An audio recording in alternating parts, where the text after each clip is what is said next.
Hello guys! Hello Sagittarius! Welcome dito sa aking channel.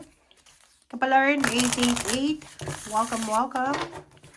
Alamin natin, Sagittarius, kung anong messages, anong vibration, anong energy gabay para sa inyong lahat. This is for the week 22. So, December 22 hanggang 28 siya.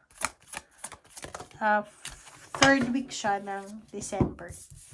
Okay, so you have 3 cards. First card is Desiree.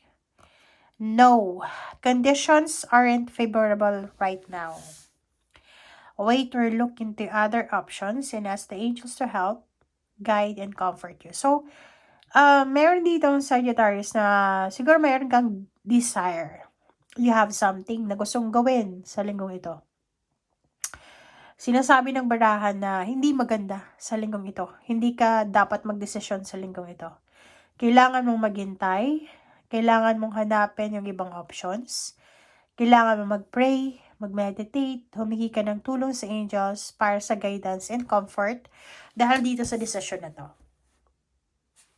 Okay, next card natin is Chantal. Are you single? I hope you're single. Kasi if you're married, if you're in a relationship, this one is not good for you. But if you're single, sinasabi ng barahan na there's a new relationship coming. It's either this is your new love life or your past. Or maybe this is your current love life.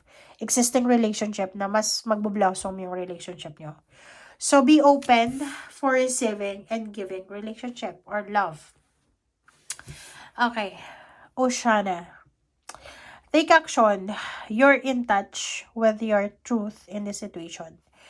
Meron ditong mga Sagittarius na kailangan yung gumawa ng aksyon, kailangan yung gumawa ng desisyon, kailangan yung magtiwala sa yung intuition, lalo na sa desisyon na gagawin na to. Alright. Pasensya na kayo guys, kasi sobra yung sipon ko. Kaya hindi ko nakakapag-read eh. Kasi hindi ako makapag-salita sa sobrang sipon. Ngumo ba? Tulad ngayon.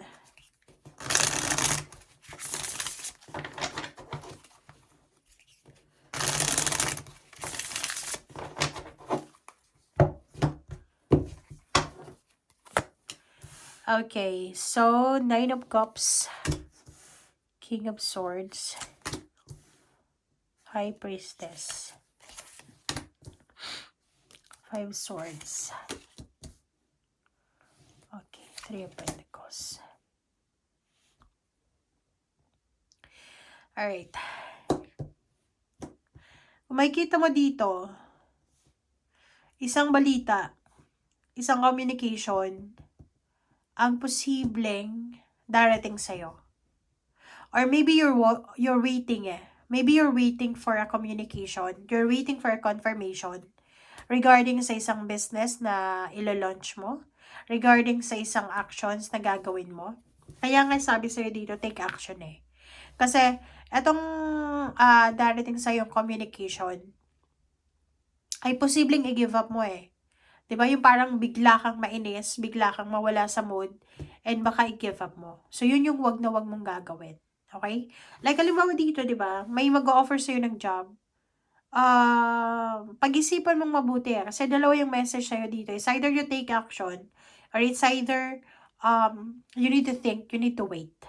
Okay? Pero wag na wag mong i-give up eh. Kasi there's a tendency here na i-give up mo siya eh. Kaya nga, sabi sa'yo dito, Oshana in this arena, kung ano man ang desire mo, kung ano man ang gusto mo, just go with the flow muna. Okay, halimbawa, nahang itong planong ito, or nahang itong hinihintay mo na to, so just wait. Okay? High Priestess, King of Swords, and Nine of Cups. Sinasabi ng bara sa'yo dito na isang hidden support from your family or from someone na talagang nagkikare sa'yo ang darating sa'yo. Okay?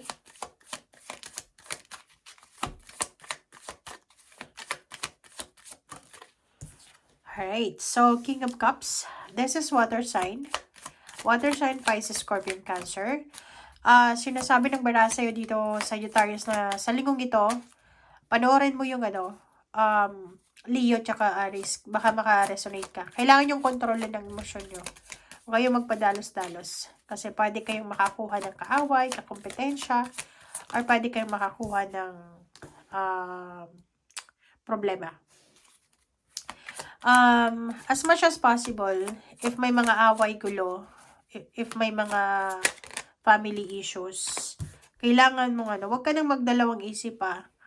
Mag-ano ka na lang, let go mo na lang. Just ignore. Parang ganun. Ignore mo na lang. Queen of Pentacles. Pera. Sabi ng bara sa'yo, kung may mga problema sa pamilya, problema sa asawa, girlfriend, boyfriend, kaibigan, i-ignore mo na yan sa linggong ito and mag-focus ka sa trabaho mo, kung may trabaho ka. Kung wala kang trabaho, maghanap ka ng trabaho. Doon mo daw ilagay yung energy mo. Doon mo daw ilagay yung focus mo. Okay. So, sinasabi ng barahan na may idea dito. Pwedeng, yung mga plano mo sa nakaraan ay posibleng ibalik ng nangyari ngayon. But, you need to think very well. You need to think carefully. Diba? Lalo na sa usaping pera. Be careful. Mag-iingat ka sa mga decision making mo, especially sa salapi.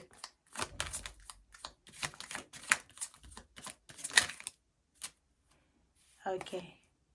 Wheel of Fortunes, there's a change. So, parang mayroong magbabago talaga. So, ihintayin mo siya, ang pagbabagong ito. Huwag kang gagawa ng desisyon na pwedeng pagsisihan mo. Parang, yung Wheel of Fortune dito, sinasabi na maghintay ka muna. So, patapusin mo muna yung 2025 bago ka magdesisyon, lalo na sa salapi. Magayahang mo muna. Parang may nakaka-disappoint siya. But, ang maganda dito is, you will have the chance next year kung ano ba talaga ang pwede mong magawa. Diba?